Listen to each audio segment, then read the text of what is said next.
ഇതുപോലെ നമ്മുടെ ജമന്തിക്ക് കൈ നിറച്ച് പൂ വേണോ എങ്കിൽ ഞാൻ പറയുന്ന ഈ രണ്ട് കാര്യങ്ങൾ ചെയ്തു കൊടുത്താൽ മാത്രം മതി. തീർച്ചയായിട്ടും നല്ലൊരു റിസൾട്ട് നിങ്ങൾക്ക് കിട്ടുന്നതായിരിക്കും. നേഴ്സറിയിൽ നിന്ന് കൊണ്ട് വെക്കുന്ന ജമന്തിയൊക്കെ ഒരുപാട് പേർക്ക് പിടിക്കുന്നില്ലെന്ന് കഴിഞ്ഞ ദിവസങ്ങളിലൊക്കെ വാട്സപ്പിൽ മെസ്സേജ് ഉണ്ടായിരുന്നു. അവർക്ക് വേണ്ടിയിട്ടുള്ള നല്ലൊരു വീഡിയോ ആണ് കേട്ടോ. അപ്പം ഞാനിത് നിലത്ത് വെച്ച് ജമന്തിയാണ്, ചട്ടിയിലും വെച്ചിട്ടുണ്ട്, നിലത്തും വെച്ചിട്ടുണ്ട്. അപ്പോൾ ഇത് കണ്ടോ, ഒരു ചെറിയ സ്റ്റെമ്മിൽ നിന്ന് തന്നെ എന്തേരം പൂക്കളാണ്. ഈ പൂവിൻ്റെ ഒരു പ്രത്യേകത എന്ന് പറഞ്ഞാൽ കുറേ ദിവസങ്ങൾ ഇങ്ങനെ നിൽക്കും. ഇപ്പോൾ ഒരു മാസത്തോളമായി പൂ ഇങ്ങനെ നിൽക്കാൻ തുടങ്ങിയിട്ട്. അപ്പം ഞാൻ ഒരു മാസം ആയതുകൊണ്ട് തന്നെ ഇനി ഇത് കട്ട് ചെയ്ത് കൊടുത്തെങ്കിൽ പൂവിൻ്റെ ഭംഗി ആസ്വദിച്ചുകൊണ്ടിരുന്നാൽ ശരിയാവില്ല. അപ്പോൾ ഇത് നമ്മൾ പ്രൂൺ ചെയ്ത് കൊടുത്താൽ മാത്രമേ ഇനി അടുത്ത പ്രാവശ്യം ഇതിലും കൂടുതൽ പൂക്കൾ നമുക്ക് കിട്ടത്തുള്ളൂ. അപ്പോൾ വീഡിയോ സ്കിപ്പ് ചെയ്യാതെ തന്നെ എല്ലാവരും കാണണം. കറക്റ്റായിട്ട് ഈ പറയുന്ന കാര്യങ്ങൾ ചെയ്ത് കൊടുത്തോളൂ. തീർച്ചയായിട്ടും നിങ്ങൾക്ക് നല്ലൊരു റിസൾട്ട് കിട്ടും. ഇത് ജമന്തി ചെടിക്ക് മാത്രമല്ല കേട്ടോ, ഏത് പൂക്കളുള്ള ചെടികൾക്കും പച്ചക്കറികൾക്കും ഒക്കെ ഒരുപോലെ ചെയ്ത് കൊടുക്കാവുന്നതാണ്. അപ്പോൾ വീഡിയോയിലേക്ക് പോകുന്നതിന് മുമ്പായിട്ട് ഇതുവരെയും എൻ്റെ ചാനൽ സബ്സ്ക്രൈബ് ചെയ്യാത്ത പുതിയ കൂട്ടുകാരുണ്ടെങ്കിൽ പ്ലീസ് ഒന്ന് സബ്സ്ക്രൈബ് ചെയ്യാൻ മറക്കല്ലേ. വീഡിയോ ഇഷ്ടമായെങ്കിൽ ഒരു കുഞ്ഞു ലൈക്ക് തരാനും മറന്നുമല്ല കേട്ടോ. ഞാൻ എന്നും നിങ്ങൾക്ക് ഷെയർ ചെയ്യുന്ന ജൈവ വളങ്ങളും ജൈവ കീടനാശിനിയും ഒക്കെ നിങ്ങൾക്ക് റിസൾട്ട് കിട്ടുന്നുണ്ട് എങ്കിൽ മറ്റുള്ളവർക്ക് കൂടി ഷെയർ ചെയ്ത് കൊടുക്കാൻ മറക്കല്ലേ.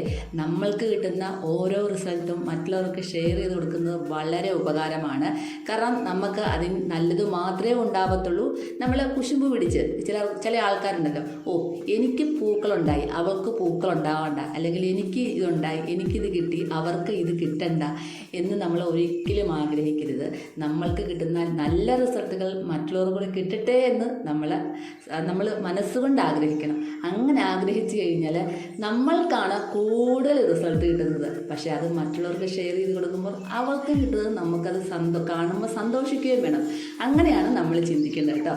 അപ്പം എൻ്റെ ജമന്തി ഞാൻ പ്രൂൺ ചെയ്ത് വിടുകയാണ്. ഇതിൽ ഇഷ്ടം പോലെ പൂക്കളുണ്ട്, നേരത്തെ വീഡിയോയിലൊക്കെ കാണിച്ചിട്ടുള്ളതാണ്. സോഫ്റ്റ് പ്രൂണിംഗ് ആണ് ചെയ്യുന്നത്, അതായത് വെറും ഡ്രിം ചെയ്ത് മാത്രമാണ് കൊടുക്കുന്നത്. ഡ്രിം ചെയ്യുന്നത് മൂലം ഇതിൽ അടുത്തതായിട്ടുണ്ടാകുന്ന ഒരുപാട് തളിർപ്പുകൾ ഉണ്ടായിട്ട് നമുക്ക് ഇപ്പം കിട്ടിയതിനെക്കാട്ടിയും കൂടുതൽ പൂക്കൾ കിട്ടും. അതുകൊണ്ട് മാത്രം പോരാ, കട്ട് ചെയ്ത് വിട്ടാൽ മാത്രമല്ല, നല്ല അടിവളവും അതുപോലെ തന്നെ നല്ലൊരു ജൈവ കീടനാശിനിയും ഇതിൽ സ്പ്രേ ചെയ്ത് കൊടുത്തേ മതിയാവത്തുള്ളൂ. കാരണം തളിർപ്പുകളും മുട്ടുകളും ഒക്കെ വരാൻ തുടങ്ങുമ്പോഴാണ് നമ്മൾക്ക് കീടങ്ങളുടെ ശല്യം ഉണ്ടാകുന്നതും ഫംഗൽ ഇൻഫെക്ഷൻസും മീലിമുട്ട അതുപോലെ തന്നെ വെള്ളീച്ച ഇങ്ങനത്തുള്ള ശല്യങ്ങളൊക്കെ ഉണ്ടാകുന്നത്. അതിനായിട്ട് ഞാനിപ്പം അടിവളമായിട്ട് കൊടുക്കുന്നത് നമ്മുടെ വേപ്പിൻ പിണ്ണാക്കും എല്ലുപൊടിയും അതുപോലെ തന്നെ കടലപ്പിണ്ണാക്കും കൂടെ ചേർത്ത് നേരത്തെ പൊടിച്ചു വെച്ച ഒരു മിശ്രിതമാണ് കേട്ടോ. വേണമെങ്കിൽ ചാണകപ്പൊടിയും കൂടെ ചേർക്കാം. ഞാനിപ്പോൾ ഇതിൽ ചാണകപ്പൊടി ചേർക്കുന്നില്ല. വേപ്പിൻ പിണ്ണാക്കം എല്ലുപൊടിയും കടലപ്പിണ്ണാക്കം മാത്രമേ ചേർക്കുന്നുള്ളൂ. ഇത് പൊടിച്ച് വെച്ചതാണ്. നിങ്ങൾക്ക് ഇവിടെ കടയിൽ നിന്ന് മേടിച്ച് പൊടിച്ച് വെക്കാം, ഇല്ലെങ്കിൽ ഇതിൻ്റെ കൂട്ട് മേടിക്കാൻ കിട്ടും. അപ്പോൾ എനിക്ക് നേരത്തെ തന്നെ ഉണ്ടായിരുന്നതുകൊണ്ട് ഞാൻ എല്ലാം കൂടെ മിക്സായിട്ട് പൊടിച്ച് സൂക്ഷിച്ച് വെച്ചിരുന്നതാണ്. അപ്പോൾ ഇത് നമ്മൾ ചൂട് നന്നായിട്ട് കിളച്ചതിന് ശേഷം ഇതുപോലെ ഒരു കൈപിടി മാത്രം ഇട്ട് കൊടുത്താൽ മതി. എന്നിട്ട് നന്നായിട്ട് മണ്ണ് മൂടിയിടണം. ഇതുപോലെ നമുക്ക് ഏത് ചെടികൾക്കും കൊടുക്കാം. കാരണം നമ്മളെപ്പോഴും പ്രൂൺ ചെയ്ത് വിടുന്ന സമയത്താണ് അടിവളങ്ങൾ കൂടുതലായിട്ട് കൊടുക്കേണ്ടതും നല്ലൊരു ജൈവ കീടനാശിനി സ്പ്രേ ചെയ്ത് കൊടുക്കുന്നതും. അപ്പം നിങ്ങൾക്ക് ഇതിൻ്റെ റിസൾട്ട് ഞാൻ അടുത്ത ദിവസങ്ങളിലായിട്ട് കാണിച്ചു തരാം. അപ്പം ഇത് ഞാൻ ഇതുപോലെ നന്നായിട്ട് ഇതിൻ്റെ അടിവളമായിട്ട് കൊടുത്തു കഴിഞ്ഞു. ഒറ്റ കൈപിടി മാത്രം മതി. ഇപ്പം നമ്മുടെ വേപ്പിൻ പിണ്ണാക്കൊക്കെ കീടനിയന്ത്രണത്തിനും അതുപോലെ തന്നെ ഫംഗൽ രോഗങ്ങൾക്കൊക്കെ വളരെ നല്ലതാണ്. വേപ്പിൻ പിണ്ണാക്ക് ഉപയോഗിക്കുന്ന കടലപ്പിണ്ണാക്കും അതുപോലെ തന്നെ നമ്മുടെ എല്ലുപൊടിയൊക്കെ നമ്മുടെ പൂക്കൾ ഉണ്ടാവാനായിട്ടും മുട്ടുകൾ ഉണ്ടാവാനായിട്ടും പുതിയ തളിർപ്പുകൾ ഉണ്ടാവാനായിട്ടും വളരെയധികം സഹായിക്കുന്നു. ഇത് നമ്മൾ അടുത്തതായിട്ട് ചെയ്യേണ്ടത് നന്നായിട്ടൊന്ന് നനച്ച് കൊടുക്കുക എന്നുള്ളതാണ് കേട്ടോ. നന്നായിട്ട് നനച്ച് കൊടുത്തതിന് ശേഷം അടുത്തതായിട്ട് നമുക്ക് നല്ലൊരു ജൈവ കീടനാശിനിയായിട്ട് സ്പ്രേ ചെയ്ത് കൊടുക്കണം. അപ്പം ഞാൻ അതിനായിട്ട് എടുത്തേക്കുന്ന ഒരു വലിയ വെളുത്തുള്ളിയുടെ പകുതി, അതായത് ഒരു പൂണ്ട് വെളുത്തുള്ളിയുടെ പകുതി, ഒരു 5-8 അല്ലി കാണും. അത് നന്നായിട്ട് മിക്സിയിൽ ചതച്ചെടുക്കാം, മിക്സിയിൽ അരച്ചെടുക്കാം, ഇല്ലെങ്കിൽ കല്ലിൽ ചതച്ചെടുക്കാം. ഞാൻ ഇതെല്ലാം കല്ലൊക്കെ സെറ്റാക്കിക്കൊണ്ട് വന്നു കഴിഞ്ഞപ്പോഴാണ് കരണ്ട് വന്നത്. നേരത്തെ കരണ്ട് പോയിരിക്കുമായിരുന്നു. നിങ്ങൾക്ക് വേണമെങ്കിൽ മിക്സിയിൽ ഇത് നന്നായിട്ട് അരച്ചെടുക്കാം കേട്ടോ. അപ്പോൾ എന്തായാലും ഇത് നന്നായിട്ട് ഞാൻ കല്ലിൽ ചതച്ചെടുത്തിട്ടുണ്ട്. ഇത് ഇട്ട് കഴിഞ്ഞതിന് ശേഷം നമുക്ക് അടുത്തതായിട്ട് വേണ്ടത് നമ്മുടെ വീട്ടിൽ തന്നെയുള്ള വിനാഗിരിയാണ്. വിനാഗിരിയൊക്കെ നമ്മുടെ കീടനിയന്ത്രണത്തിനും അതുപോലെ തന്നെ ധാരാളം പൂക്കളും തളിർപ്പുകളും ഉണ്ടാവാനായിട്ട് സഹായിക്കുന്നു. വിനാഗിരി കൊണ്ട് നമ്മുടെ പൂന്തോട്ടത്തിന് ഒരുപാട് പ്രയോജനങ്ങളുണ്ട്. അതുപോലെ തന്നെ നമ്മുടെ വെളുത്തുള്ളി ആൻറ്റി ഫംഗൽ പ്രോപ്പർട്ടിയും അതുപോലെ തന്നെ ആൻറ്റി ബാക്ടീരിയൽ പ്രോപ്പർട്ടിയും ഒക്കെയാണ്. അതുകൊണ്ട് തന്നെ നമ്മുടെ വെളുത്തുള്ളിയും നമ്മുടെ പൂന്തോട്ടത്തിന് വളരെയധികം സഹായകമാണ്. നമ്മളന്നേരം വെളുത്തുള്ളി ഒരു അഞ്ചെട്ട് വെളുത്തുള്ളി ചതച്ചിട്ടുണ്ട്. ഇനി നമുക്ക് 5 മില്ലി വിനാഗിരിയാണ് ആവശ്യം. നാടൻ വിനാഗിരിയാണ് നല്ലത്.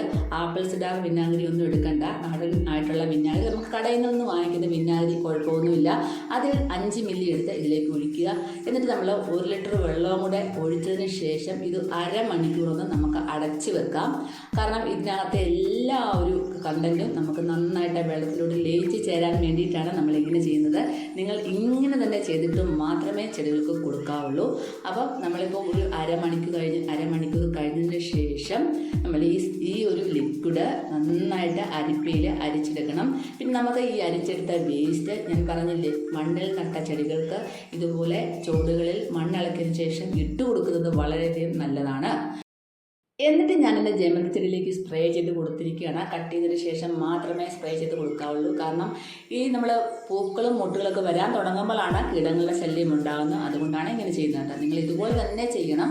പിന്നെ നമുക്ക് വേണമെങ്കിൽ നമ്മുടെ പച്ചക്കറി തോട്ടത്തിലൊക്കെ ഇത് ഉപയോഗിക്കാം. നമ്മുടെ പച്ചമുളകൊക്കെ ആ ഒരു കായ്ച്ചു വരുന്ന സമയത്ത് ഇതുപോലെ തന്നെ നമ്മൾ സ്പ്രേ ചെയ്ത് കൊടുക്കുകയാണെങ്കിൽ ആ പച്ചമുളകൊക്കെ മുരടിക്കാതിരിക്കും, ഇലകൾ മുരടിച്ച് പോകാതിരിക്കും. തീർച്ചയായിട്ടും ഇത് ട്രൈ ചെയ്ത് നോക്കാൻ മറക്കല്ലേ. അടുത്തൊരു വീഡിയോ ആയിട്ട് കാണാം.